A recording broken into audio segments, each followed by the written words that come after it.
Assalamualaikum warahmatullahi wabarakatuh. Kita jumpa lagi pada channel Bengkel Engineer ini. Pada video kali ini saya akan membagikan pengalaman bagaimana cara mendesain mesin-mesin. Jadi teman-teman buat yang mau belajar desain itu saya akan bagikan pengalamannya di sini ya. Pertama kita siapkan ini pensil ya, pensil mekanik nih. Dan ini adalah 2B pensilnya ini supaya hitam. Kemudian step penghapus, kemudian penggaris. Penggaris ini ada penggaris segitiganya nih, ketegak lurusan, ada sudut derajatnya. Jadi kalau pakai derajat itu penggaris ini mudah untuk membuat sudut berapa derajat itu akurat secara gambar. Kalau lebih besar bisa pakai ini murah, bisa didapatkan di toko buku. Kemudian setelah itu kalkulator nih kalau membagi-bagi skala ya, karena saya gunakan bertahun-tahun itu untuk mendesain itu menggunakan ini kertas A3 ini kayak milimeter blok. Cuman ini kalau saya pesen dari percetakan ya, satu kotaknya itu 5 mili nih, satu kotaknya. Kenapa kok pakai menggunakan kertas bergaris seperti milimeter blok tapi bukan dari buku ya? Ini memang harus 5 mili. Jadi skalanya pas. Kemudian garis kotak-kotak ini dibikin lebih redup garis-garisnya supaya ketika difotokopi tidak membingungkan antara gambar sama kotak-kotaknya kertas ini. Jadi ini ada panjangnya ya, dari 0 sampai 70. Kemudian ke bawahnya itu adalah dari 0 sampai 50.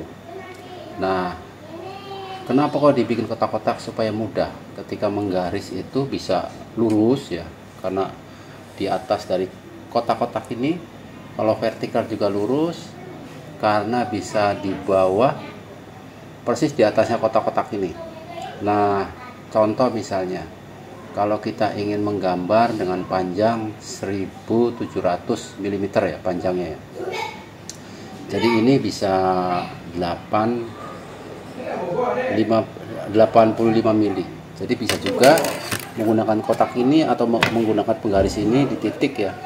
Ini 0, ini 85 mili, baru ditarik garis. Itu artinya panjangnya 1700 kalau skalanya 120. Sebab kalau mendesain harus skala.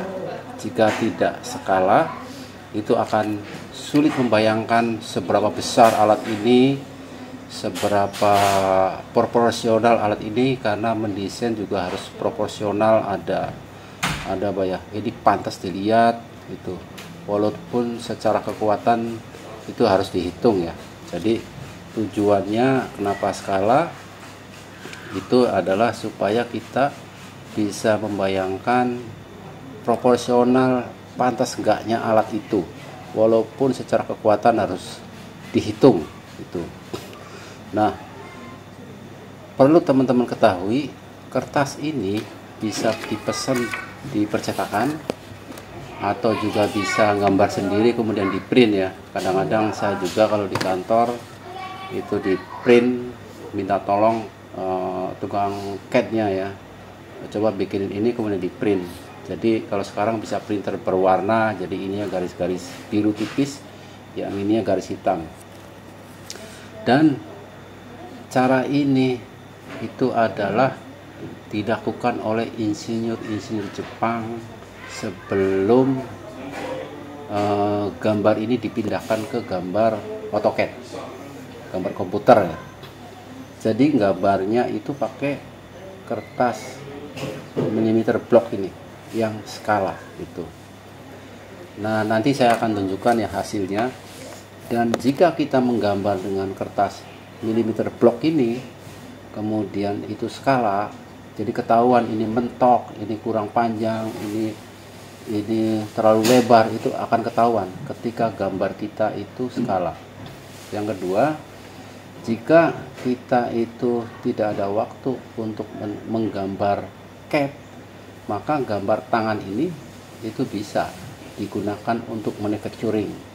Jadi kalau gambar pemesinan dengan gambar tangan ini, tukang bubut, tukang mesin milling, mesin press itu paham dengan gambar tangan ini.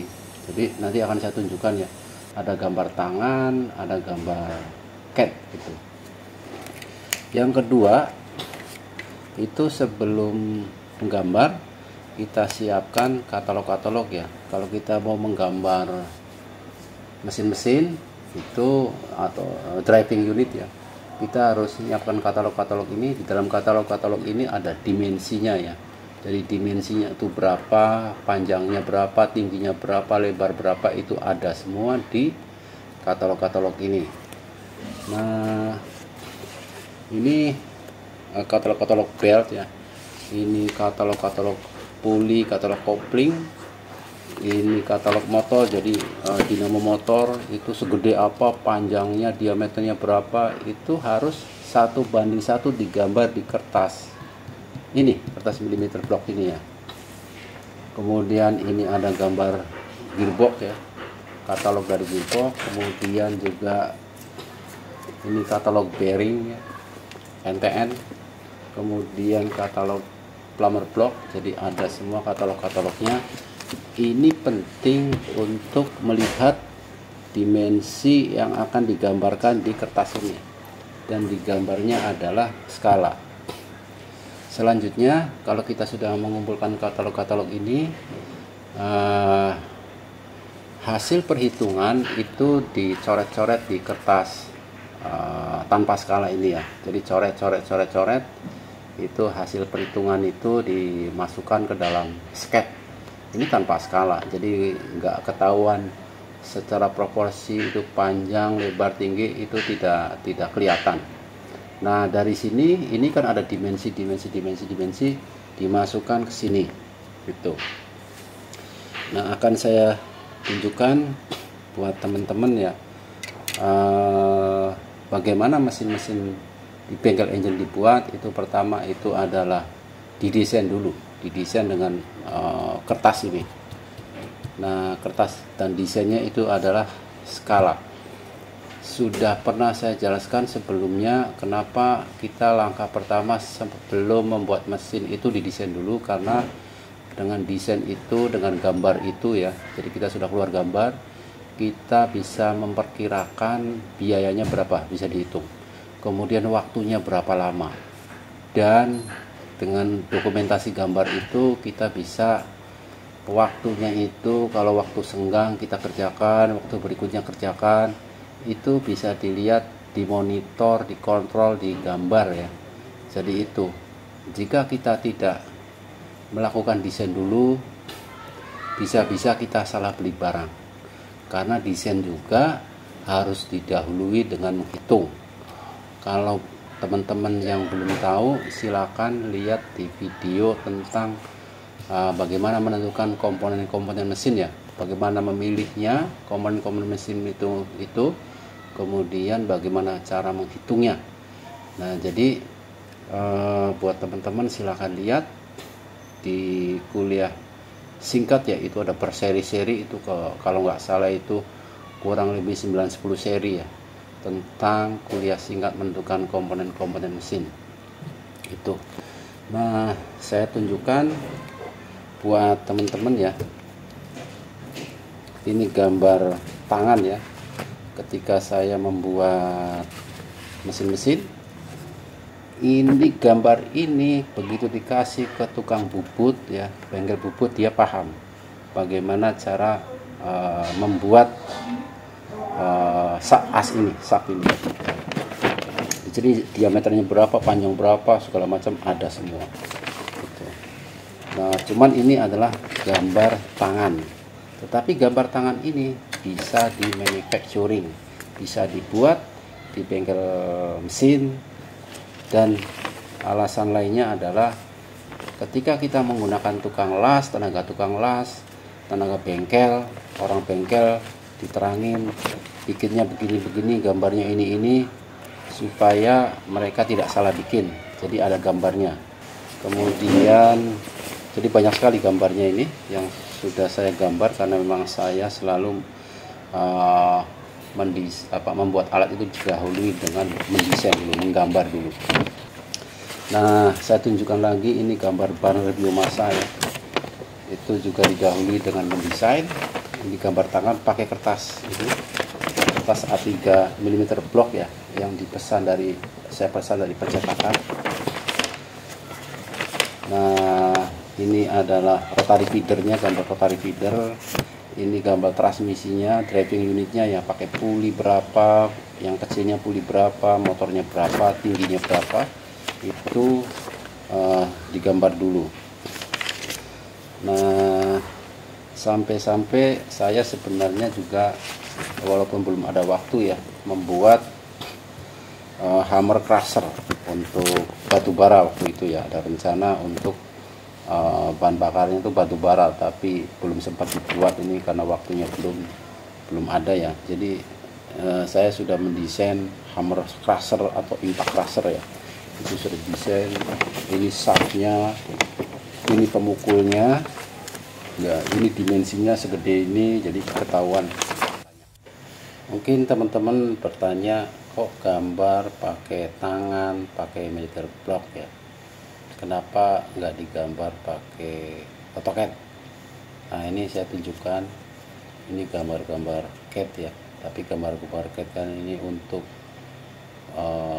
ketika kita suplai alat-alat besar ya dari sebuah perusahaan, equipment supply itu memang membutuhkan gambar AutoCAD untuk diberikan kepada manufaktur ya, pada workshopnya itu adalah workshop machining, workshopnya itu workshop fabrikasi.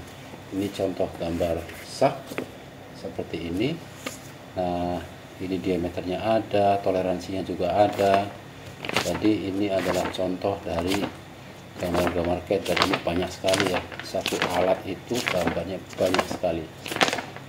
Untuk sekarang kalau untuk gambar CAD itu lebih mudah, karena misalnya gambar gearbox, gambar bearing, gambar puli itu bisa di-download di internet ya. Gambar 3D-nya juga bisa di-download, gambar 2D-nya juga bisa di-download dari internet, dari situsnya supply komponen mesin itu. Jadi untuk zaman sekarang itu seperti NTN, seperti Sumitomo, seperti Brevidi itu menyediakan gambar-gambar 3D maupun 2D-nya untuk didesain oleh desainer AutoCAD. Nah, penutup, jadi saya ulangi buat teman-teman, itu butuh memang latihan ya untuk menggambar dengan tangan ya, dengan tangan ini kemudian diberikan kepada CAD operator itu. Nah, saya ulangi lagi bahwa modalnya itu adalah penggaris ini, yang punya siku ini, punya sudut ya, atau kalau ini yang lebih gede, ini yang lebih kecil. Kemudian bolpen, ini alat-alat sederhana ya, ini dengan pensil. Kemudian kalkulator untuk menghitung skala. Dan kalau untuk driving unit, ini adalah katalognya ya, itu ada dimensinya di sini. Kalau untuk gambar tangan ya, itu ada motor, ada puli, ada belt, kemudian ada plumber block, dan katalog komponen mesin yang dibuat oleh manufaktur itu sudah ada. Demikian kuliah singkat ini, teman-teman silakan berlatih karena itu memang menggambar tangan itu butuh latihan, seperti orang nyupir, makin lama makin ahli.